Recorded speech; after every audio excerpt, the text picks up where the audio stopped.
বাহ, তুমি তাহলে এবারও আমার লালনে যাতে দিলে না? না, লালনে যাওয়া লাগবে না। এলাকার থেকেও যা কারণে মাইনে দিতে পারবো না। সে তুই যা পারিস তাই করছেন। কি মাতব্বার, কি মনে করি? ওই কথা আর কইয়ে না।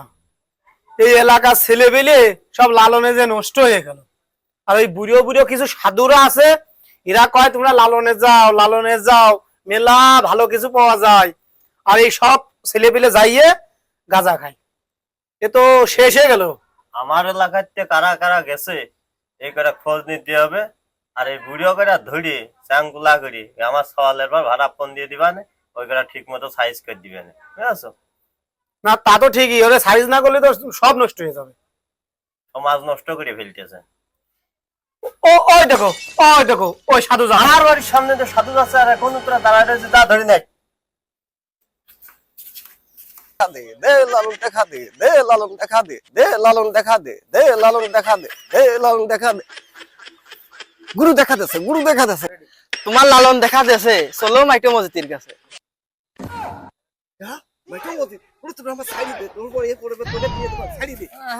তুই সাধু মানুষ, তুই লালনে যাস, তুই আবার হইলো কি লালনতে ঘুরিয়ে আসে পাড়ার সওয়াল বাল করে সব নষ্ট করতেছিস। তোর আজকে হাড় গোড় ভাঙিয়ে বস্তায় ভরিয়ে দেবো। দেখি তোর কোন বাপ বাঁচাই, ওই লালনে যাই উঠবি, তোর লালন বাঁচাত পারে নাই দেখ পানে। মসজিদ ভাই, এ মারা কাম তোমার না, তোমার কাম গুঁড়ো খাওয়া। মারতে হয় কেমন আমি জানি, শুধু তোমার বডি গার্ডটা আমার সাথে দাও, দেখতেছি কি করে মারা লাগে। আমি সাধু মানুষ, গরিব মানুষ, জন টন বেশি খাই। বছরে 2-1 বার বাবার দরবারে যাই, একটু গাঁজা মাজা খাই। গাঁজা খালিও চান্দের রেখে যাওয়া যায়, তাই করে যাই, একটু সেবন করি। তাই বলে কি তোমরা আবার মারিয়ে ফেলবা নাকি? আমি যদি অন্যায় করে থাকি তোমরা আবার মাফ করিয়ে দাও। না, তোর মারিয়ে ফেলবো কে? তুই যে কাম করিয়ে বেড়াস, তোর আবার মারিয়ে ফেলা দেওয়া যায় নাকি? খেপান আর ডায়েরিতে কোনো সার নেই। ঠিক। এই দুটো সাইডে বসা। আব্বা, সেই মাস্টার এসেছে।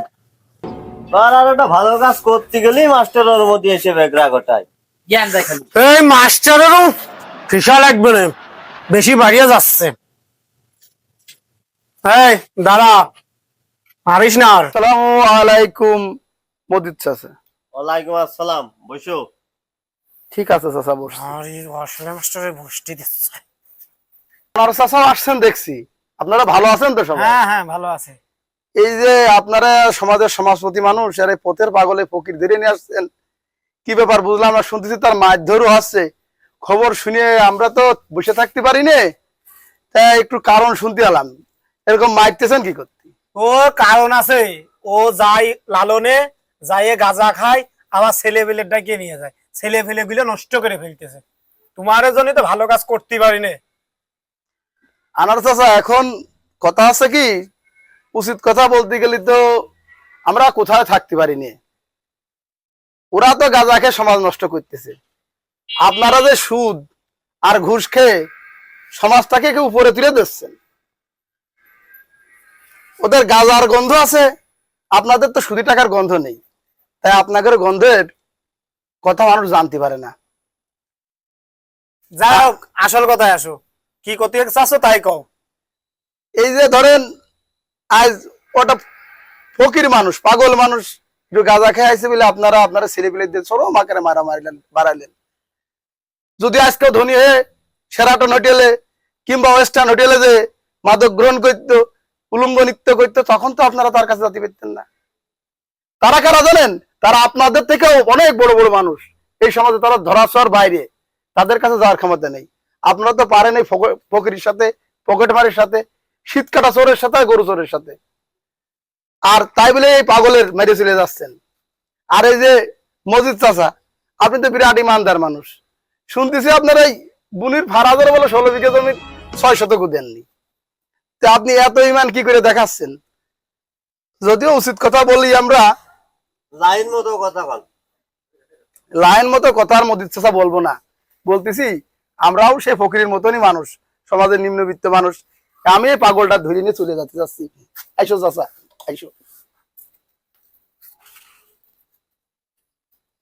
ভাই আনার, হুম, বুড়ো বয়সে কি আবার এই হাত রক্তে রাঙাতে হবে নাকি, এই মাস্টারের রক্তে? আরে বড় ভাই আপনি রাগাবেন কে? আপনার তো এটা অভ্যাস না, এটা পেশা না। আর এই রক্ত মাখানো আমার নেশা, আমি দেখে নেবো না, কোনো চিন্তা করার দরকার নেই। প্রচুর বাইরে গেছে, থামাই দেবো না, এই পরবর্তী সালিশে যেন আমি আর মাস্টারের না দেখি। টেনশন